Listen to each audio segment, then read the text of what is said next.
General Moore, thank you very much for joining us on the program. How would you describe the government's strategy at this point? Of course, this is a decision, and how they respond, it's up to a very few set of people in the government, and that's how it should be. But if you had to explain what's happening currently in terms of the military exercises that are underway, our attempts to isolate Pakistan diplomatically and economically, how would you sum this up for our viewer in terms of India's response?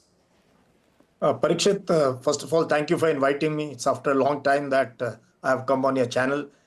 First of all, what happened, really the anguish, the trauma of the entire nation, something like this, I've not seen happening for a long time. Last time something like that happened was when Bill Clinton was here, when 36 Sikhs were massacred in Chatti Singhpura.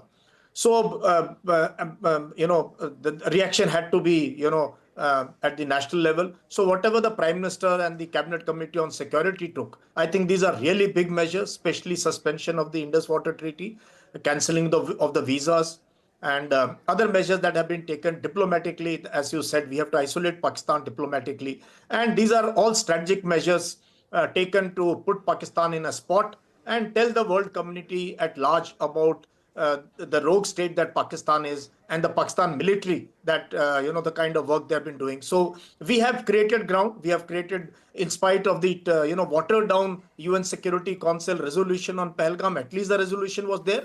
But getting all the all the ambassadors here, world leaders talking to Prime Minister Modi, all P5 speaking in unison against this attack. So we have created a ground to isolate Pakistan and pin this entire thing on Pakistan. Now, the second meeting, which is going to take place, as you said, probably tomorrow, where we have seen the series of meetings taking place, CDS with the service chiefs, CDS with then the Raksha Mantri briefing the Pradhan Mantri, and now probably the CCS will meet again, review the effect of the actions they have taken, and plan for further action. This time, the best part is there is no knee-jerk reaction. India is taking very solid, calculated decisions. And I'm sure the best part is the entire nation is with the government of India, including the people of Kashmir, which is a big change in this particular incident. Rakshit. What are the pros and cons of such an exercise? And how do you make sure that it is effective and has a deterrent effect? See, I think this time it is going to be whole of a nation approach. Not only all the three services are going to be working in unison. We have a CDS now, and so that system is working very well. And I'm sure with the Home Ministry, the intelligence agencies, the targeting of various launch pads, targeting of terrorist camps. And the effort will be, at least what I feel, will be how can we target this terror-making machinery which operates under the ISI, which operates directly under the Pakistan military. See, I've been telling one thing throughout, whatever I'm reading or understanding I have Pakistan, is somehow we must take measures to isolate the Pakistan army from its people. It's a rogue army. And all this, whether it is Asim Munir or many other chiefs, the kind of venom, the kind of hysteria they try to create with this Hindu-Muslim narrative and try to bring religion. No service personnel I've seen do this kind of playing to the galleries.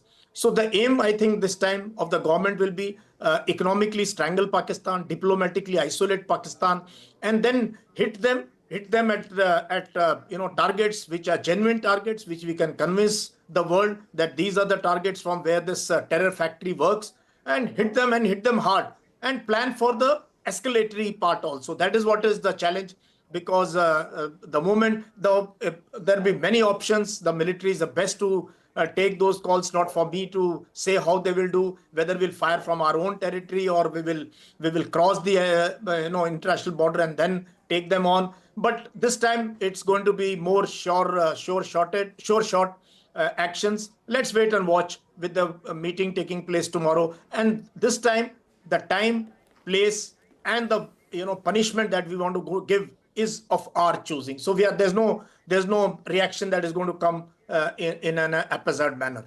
For the long term, if we have to be successful, we will have to come up with a strong roadmap to economically isolate Pakistan, be it with the Indus Waters Treaty, making sure that we build those dams, that infrastructure that cuts out the water lifeline. We use other measures to make sure that trade with Pakistan becomes difficult. The airspace, the Indian airspace remains inaccessible for Pakistani airliners. What more can we do to ensure that there is a long-term deterrent effect?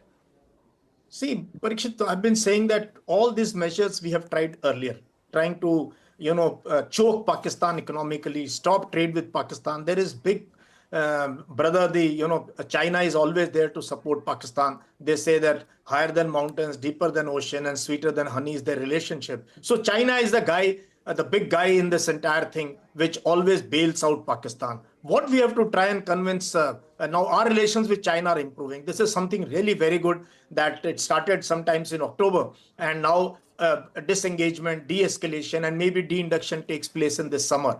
So with what we have to try and convince is we must pin this entire thing on the Pakistani establishment, the Pakistani state. Somehow we must ensure that the kind of hold the Pakistani generals have on their public, on their polity, on decision making in that country, that is what has to be hit. And for that, India must do whatever it can do. But at the same time, it must make friends. I've been always advocating talking to Taliban, or we are talking to Taliban. Iran is a very important player. They are also suffering from whatever is happening on the Iran-Pakistan border, you're aware. So Afghanistan, Pakistan, Iran on one side, convince China that finally your interest, your commercial interests in Pakistan are best safeguarded under Pakistan political leadership and not necessarily under the military. So we have to find reasons and causes and take actions how to weaken the Pakistan military. Our target should be the Pakistan military, the ISI, and this entire system, which we call as the epicenter of terrorism. That is where the challenge is, and I'm sure our authorities must be looking at those solutions.